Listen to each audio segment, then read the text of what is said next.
L'info écho avec Capital.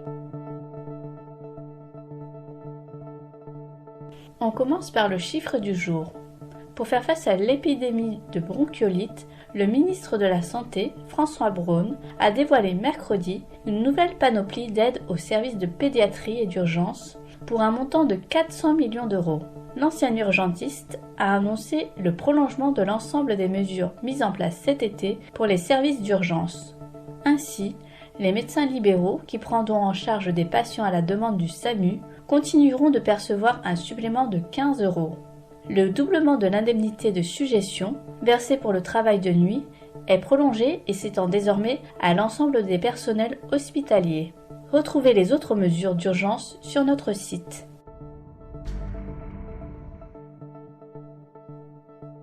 On enchaîne avec le mot du jour, co-abonnement. Netflix, Spotify, Amazon Prime, cumuler les abonnements en ligne finit par coûter cher. Pour alléger la facture en ces temps d'inflation, des startups vous proposent de partager vos comptes, et donc vos coûts d'abonnement, avec des inconnus. Ces services de co-abonnement sont-ils légaux ou pas ? Capital.fr fait le point sur le business de ces petites plateformes françaises qui font face aux puissants américains sur le marché du streaming.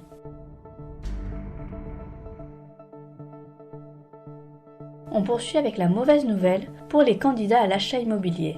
Il s'avère de plus en plus compliqué d'acquérir un logement neuf. D'après le dernier baromètre du marché neuf, publié par Empruntis, en partenariat avec le site trouverunlogementneuf.com, le pouvoir d'achat immobilier des ménages est en chute libre.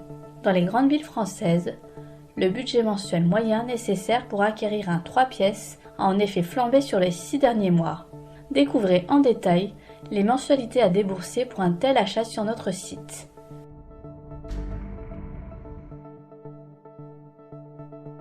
On termine avec le raté du jour.